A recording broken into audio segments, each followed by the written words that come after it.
Bonjour à toutes et à tous, ici Maxime pour Ciné Techno et aujourd'hui je vais faire la critique du film American Sniper, tireur d'élite américain en 4K Ultra HD.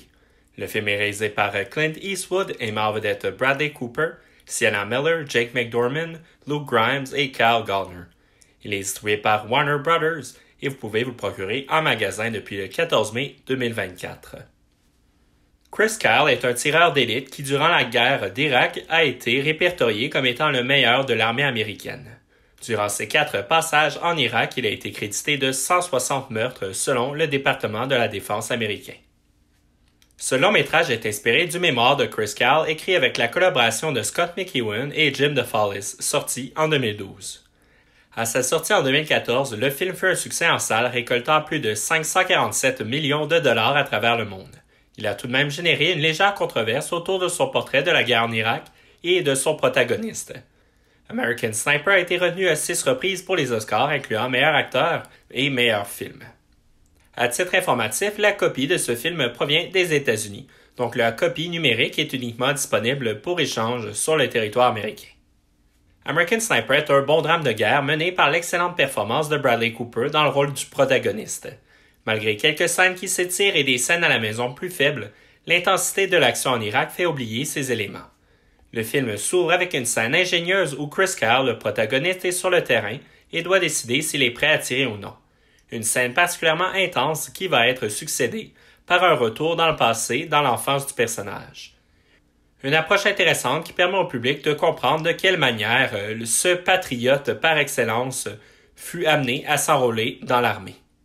Le scénario est bien écrit, mais les scènes se déroulant aux États-Unis n'ont pas le même impact que les scènes de combat en Irak.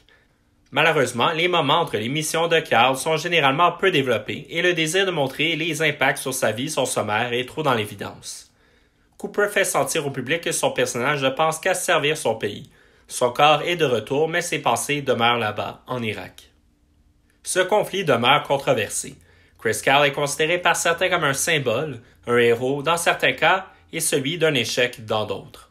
L'intention ou le message de ce drame biographique n'est pas complètement clair. Le résultat semble entre patriotisme et dénonciation. Un point fort pour ce film que Eastwood avait décrit comme apolitique. Bradley Cooper se démarque dans son interprétation de Chris Kyle.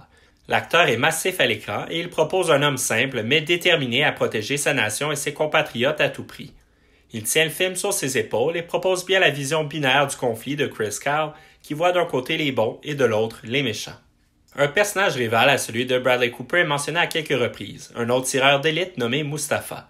L'idée n'est pas mauvaise, mais le personnage de Mustafa représente principalement une coquille vide, sans aucune personnalité, sauf l'objectif d'assassiner le plus de soldats américains possible. Clint Eastwood arrive à capturer l'intensité des moments, la pression et la tension à laquelle les militaires sont exposés. Dans cette mission se voulant humanitaire, les soldats font face à des décisions où ils doivent éviter les erreurs à tout prix pour réduire le nombre de morts. Le grand savoir technique du réalisateur permet de transférer la nervosité vécue par les personnages au public. Bien que le film soit très efficace, il ne se démarque pas vraiment de la plupart des films de guerre hollywoodiens. Certains moments auraient été propices à aborder le trouble de stress post-traumatique vécu par les militaires, mais le tout se fait trop brièvement. Le transfert en 4K ultra haute définition est d'une grande qualité. La précision de l'image permet d'apprécier les nombreux détails des bâtiments, des briques et des vêtements des militaires. C'est également le cas pour les gros plans sur Bradley Cooper et son équipement.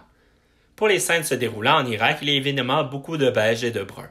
La tempête de sable à la fin du film est également très bien et permet au public d'en voir juste assez pour une expérience des plus immersives. Piste sonore et format d'image. L'audio est disponible en anglais et en français Dolby Atmos True HD 7.1 ainsi qu'en audio description anglaise Dolby numérique 5.1 et en espagnol Dolby numérique 5.1. Les sous-titres sont disponibles en anglais pour malentendants, en français et en espagnol. Le format d'image est de 2160 pixels ultra haute définition. Pour les suppléments, ils sont seulement disponibles en anglais. Il y a les segments One Soldier's Story, The Journey of American Sniper, Chris Kyle, The Man Behind the Legend, Clint Eastwood as Cinematic Legacy, The Heart of a Hero, Navy SEALs in War and Peace, Bringing the War Home, The Cost of Heroism, The Making of American Sniper et finalement Guardian. Dans l'ensemble, ces suppléments offrent plus de 2h30 de contenu supplémentaire. Il n'y a pas de nouveau contenu pour cette édition, mais ils rassemblent le contenu déjà offert dans d'autres sorties spéciales du film. Les segments couvrent la conception du film, mais également l'expérience des militaires à leur retour de la guerre. Pour conclure cette critique, American Sniper en 4K ultra haute définition est une excellente occasion pour revisiter ou voir pour la première fois ce drame de guerre de 2014. Le film n'est pas sans faille, mais les scènes intenses et l'excellent jeu de Bradley Cooper en valent la peine. C'était Maxime pour Ciné Techno. Merci beaucoup et surtout, bon visionnement.